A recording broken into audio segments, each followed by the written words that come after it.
Kita lanjutkan kembali diskusi bersama dengan Direktur Marketing Selendra Capital Harnu Gama Faruk. Pak Gama, kita lanjutkan kembali. Kalau tadi Anda mengatakan bahwa milenial memang ada minat begitu ya, dan memang kalau dilihat dari platform yang bekerja sama dengan Selendra pun juga ada peningkatan di sana begitu, bahkan 50%-nya adalah milenial. Kalau dari sisi geografi cukup tertracking nggak sih sebenarnya daerah-daerah mana yang memang cukup pertumbuhan investasi khususnya milenial ini cukup besar nih, Pak Gama?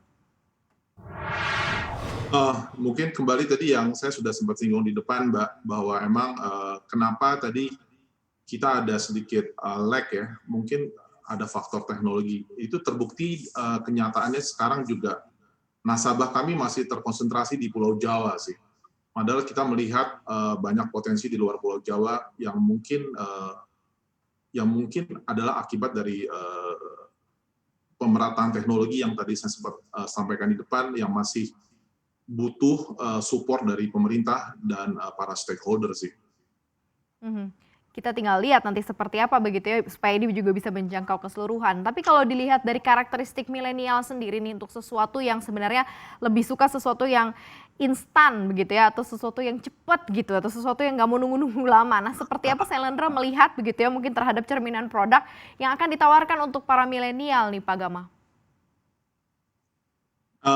Emang saya melihat lagi edukasi adalah nomor satu. Kita harus sama-sama mengerti bahwa ya mungkin semua orang, tidak hanya milenial, pengen pasti yang risikonya rendah tapi returnnya tinggi.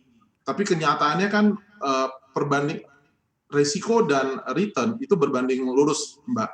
Jadi semakin tinggi risiko maka akan semakin tinggi returnnya. Sebaliknya kalau risikonya rendah, returnnya pun rendah. Jadi kunci utama adalah edukasi. Jadi tidak ada investasi yang risiko rendah, returnnya tinggi.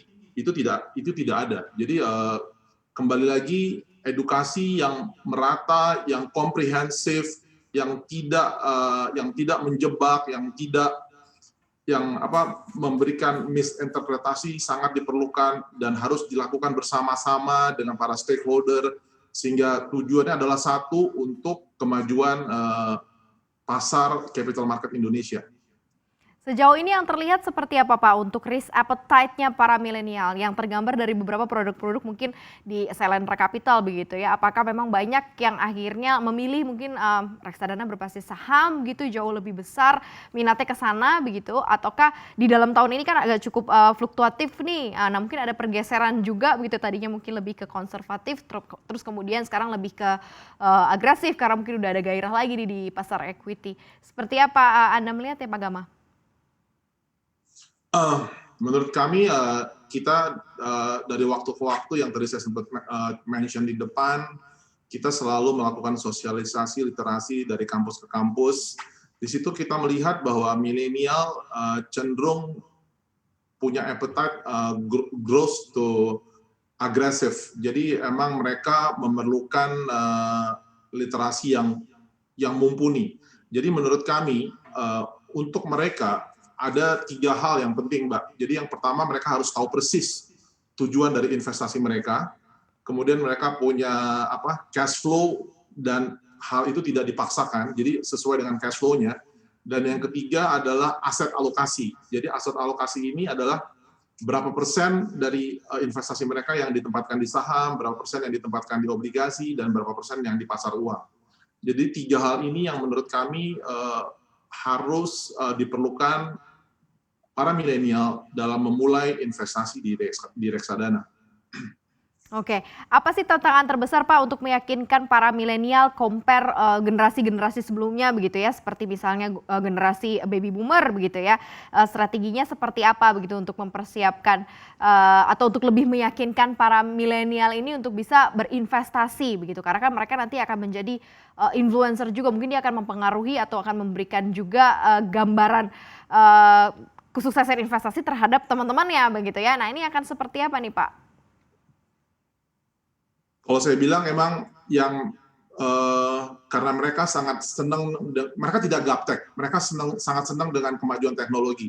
Jadi emang semua nanti yang akan kita siapkan yang kita lagi siapkan di aplikasi kita yang berbasis apps dan web, itu nanti di sana akan komplit sekali, Mbak. semuanya ada. Jadi dari mulai membeli, nanti kita juga akan siapkan literasi dan edukasi di situ, silabus, karena menurut kami milenial tidak generasi yang lebih pintar. Mereka kita harus cerita semuanya apa adanya, sehingga silabus kita mesti komplit. Kita juga harus mention mengenai resiko semuanya, sehingga dengan keterbukaan, dengan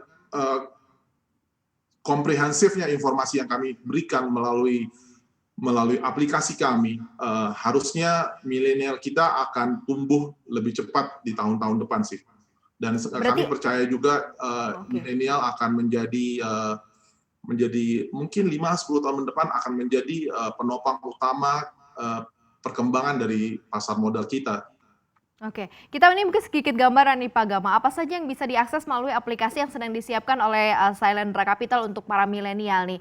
Karena kan kalau dilihat tadi kan selain ada silabus, mungkin tadi ada penjabaran, deskripsi yang lengkap begitu ya, secara detail. Jadi milenial tinggal lewat gadget sudah bisa melakukan semua begitu. Nah, apa saja yang ditawarkan dari aplikasi yang nanti akan dimunculkan nih oleh Sailendra? Mungkin kalau boleh saya cerita nih lebih jujur nih Mbak. Jadi kalau nanti Mbak coba lihat kita punya website, saya boleh mention website saya nggak Mbak? Website Sailendra. Ya, silakan Bapak. Website kita adalah www.sailendracapital.com dan kita punya Instagram adalah @reksadana.syailendra. Nanti di situ menurut saya kita punya website dan Instagram sudah sangat milenial. Harusnya di situ semua tadi yang Mbak tanyakan di sana tersedia loh Mbak. Mungkin buat Mbak, buat teman-teman semua pemirsa TV CNBC bisa langsung melihat website kami dan Instagram kami.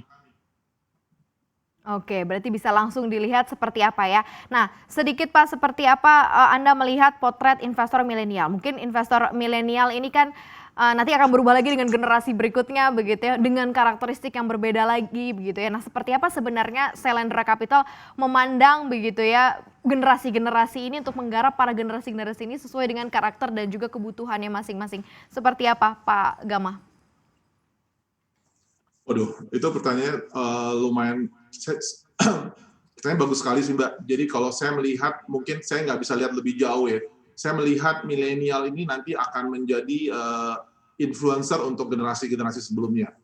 Jadi kan milenial itu sekarang mereka ada di umur 25 hingga 39 ya. Dan mereka itu emang kita harus apa ya? Kita harus mencoba memenuhi semua kebutuhan mereka. Jadi kalau saya sempat mention di depan, produk-produk kami sekarang sedang fokus untuk produk-produk kami yang bisa memenuhi kebutuhan mereka, Jadi kita lebih ke customer centris, akan membuat produk sesuai dengan kebutuhan mereka. Jadi kami akan selalu selalu akan berkreasi, akan selalu berintegrasi dengan mereka untuk memberikan produk yang sesuai dengan kebutuhan mereka, Mbak. Oke, akan disesuaikan dengan kebutuhan begitu ya. Tapi yang jelas siap-siap para milenial begitu ya. Ini akan dijawab juga kebutuhan Anda begitu ya untuk para milenial untuk berinvestasi. Terima kasih banyak atas waktunya Pak Harnugama Faruk, Direktur Marketing Sailendra Capital sudah berdiskusi bersama dengan kami. Terjaga kesehatan, Pak Gama. Jangan lupa untuk install aplikasi CNBC Indonesia yang tersedia di App Store dan Play Store. Dan ikuti terus perkembangan ekonomi bisnis terkini hanya di CNBC Indonesia Beyond Business.